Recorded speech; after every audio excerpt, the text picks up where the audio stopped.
Good evening, Ed, and thanks to you for tuning in. Tonight's lead, President Obama's passionate fight for rights. Just a short time ago, the president spoke before my civil rights group, the National Action Network, in an emotional, forceful address. He called out Republicans who are waging a war on voting. I have to say, there have been some of these officials who've been passing these laws have been more blunt. They said this is going to be good for the Republican Party. Some of them have not been shy about saying that they're doing this for partisan reasons. Now, it is wrong, President Johnson said, deadly wrong, to deny any of your fellow Americans the right to vote in this country. It is wrong to change our election rules just because of politics. It is wrong to make citizens wait for 5, 6, 7 hours just to vote.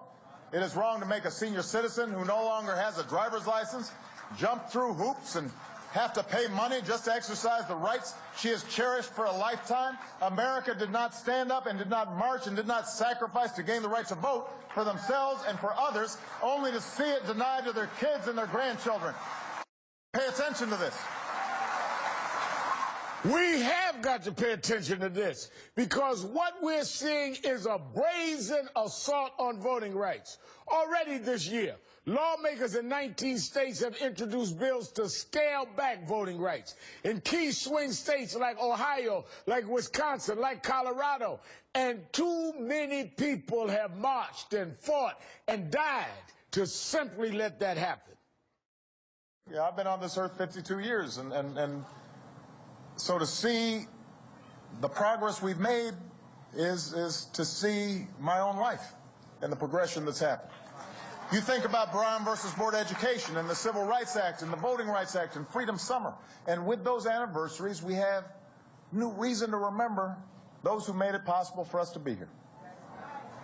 Like the 3 civil rights workers in Mississippi, 2 white, 1 black, who were murdered 50 years ago as they tried to help their fellow citizens register to vote. James Chaney and Andrew Goodman and Michael Schwerner believed so strongly that change was possible, they were willing to lay down their lives for it. The least you can do is take them up on the gift that they have given you. Go out there and vote. We need to protect that change that others fought so hard to secure. The president drove home the point that we need to act ourselves. And he made that point with a nod to my civil rights organization. We can't treat these new barriers as an excuse not to participate. We can't use cynicism as an excuse not to participate. Sometimes I hear people saying, well, we haven't gotten everything we need. You know? We still have poverty. We still have problems. Of course. These things didn't happen overnight. When I was down in Texas, everybody's celebrating that the civil rights law was finally passed. Remember, there were decades in which people sacrificed and worked hard. Change doesn't happen overnight, but it happens as long as we don't purposely give our power away. Every obstacle put in our path should remind us of the power we hold in our hands each time we pull that lever or fill in that oval or touch that screen. We just have to harness that power. We've got to create a national network committed to taking action. We can call it the National Action Network. So I want you to go out there and redouble your efforts. Register more voters. Help more folks to get their rights. Get those souls to the polls. If they don't let you do it on Sunday, then do it on Tuesday instead.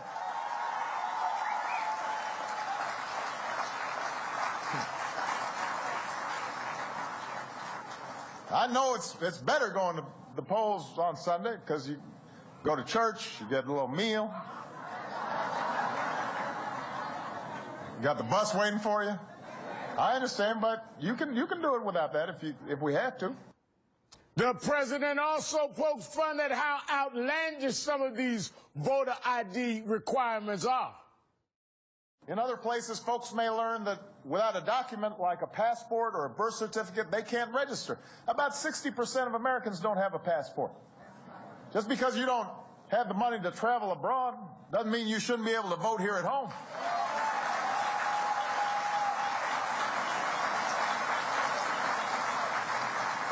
And just to be clear, I know where my birth certificate is, but a lot of people don't. A lot of people don't.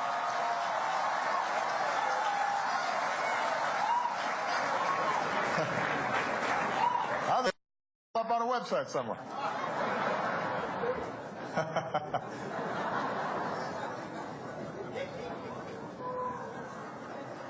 You remember that? That was crazy. That was some crazy stuff.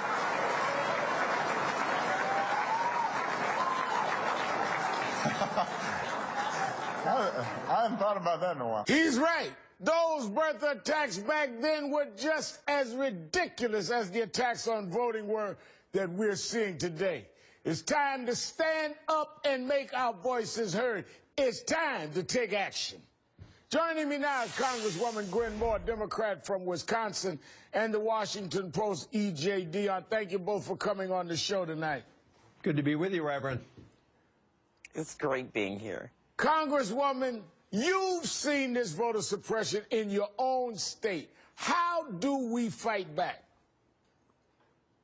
Listen, Rev, it sounds like you guys had a wonderful time with the president, and I was just chuckling to hear him really deliver the words so humorously. But it is not funny.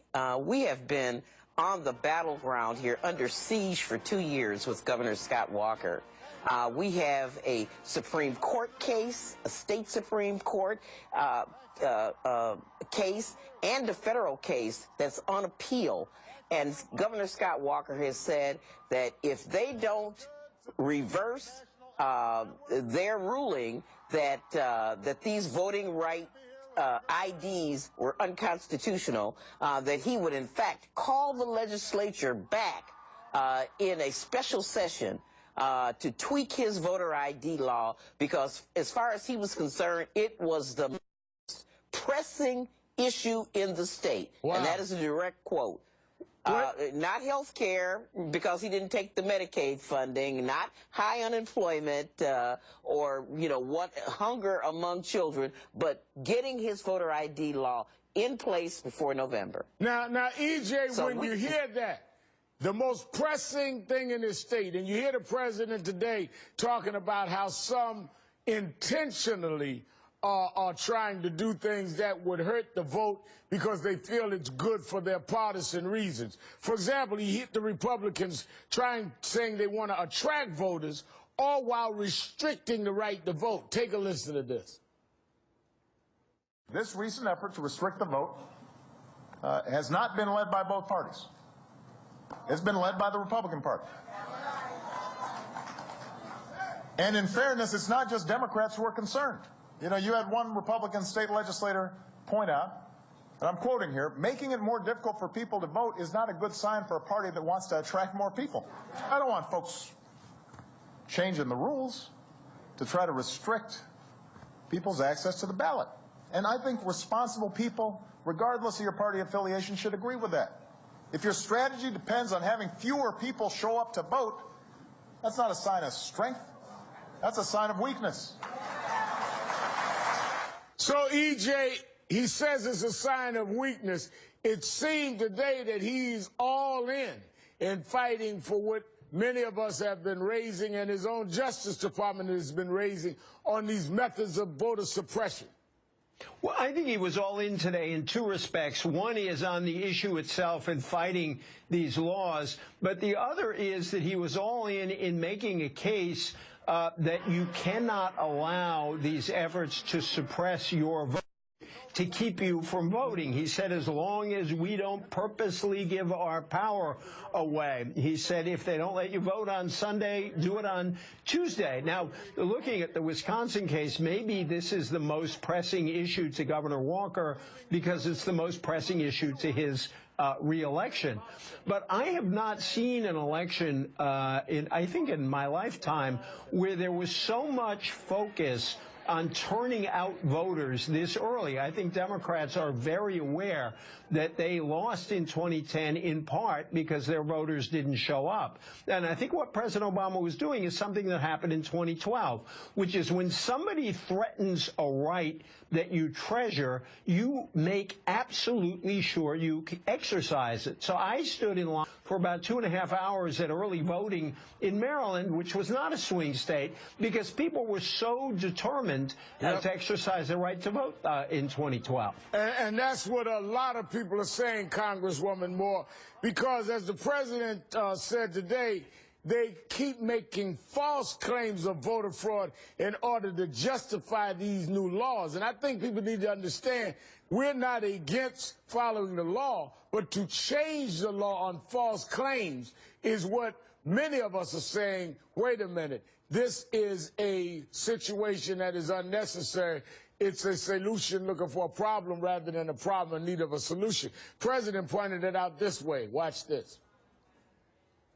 Out of 197 million votes cast for federal elections between 2002 and 2005, only 40 voters out of 197 million were indicted for fraud. Now, for those of you who are math majors, as a percentage, that is 0.00002%.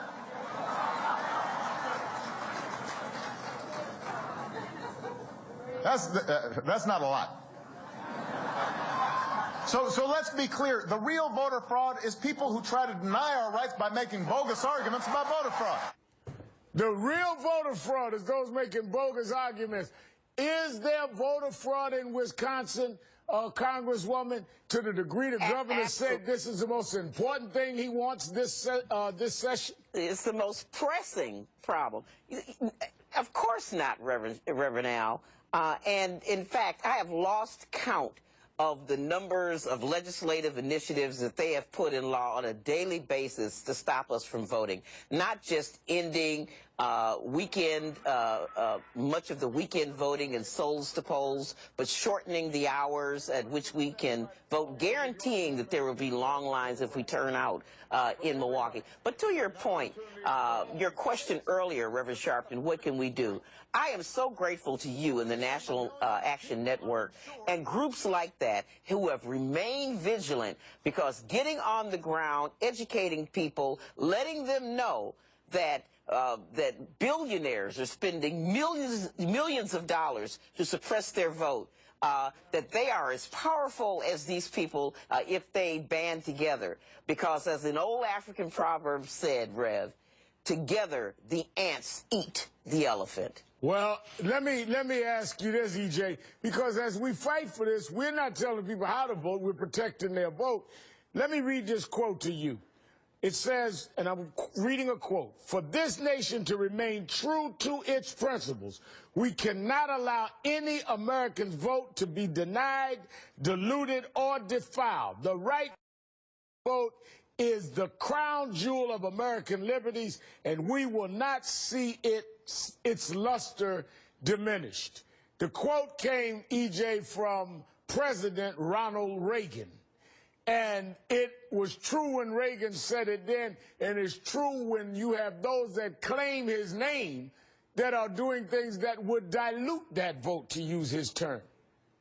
Well, that's right. And I think it's very disturbing when you look at what the U.S. Supreme Court has been doing. On the one hand, the Supreme Court has said, and Justice Roberts had some similar language about how the right to participate in the electoral process is the greatest right, but he used that quote to justify lifting more restrictions on how much money very rich people can give in the campaign. So the court is all in on expanding the power of very wealthy Americans. But when it came time to rule on the Voting Rights Act, they threw out Section 4 of the Voting Rights Rights Act. So you really have this pincer movement on the right to vote that is not at all true to those words of Ronald Reagan. You know, empower the very wealthy as much as you can and diminish the protections that we fought for back in 1965, diminish those protections so that all Americans can actually cast a ballot. And that's what we're up against.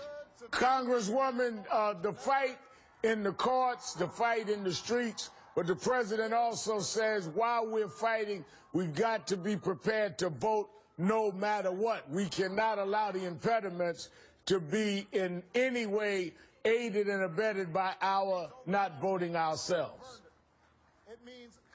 That's absolutely right, and I think that you have seen a lot of civic engagement among civic groups like the League of Women Voters, NAACP, the National Action Network, our churches who have been at the forefront of trying to make sure that their parishioners can vote so that they get these IDs and keep them from having excuses.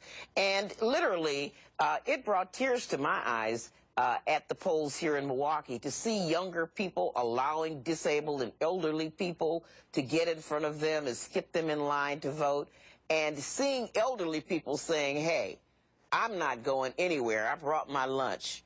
And, you know, people distributing water to folks in line so that they'd stay in line. I think that this is a time where banding together and being prepared for the worst will pay off.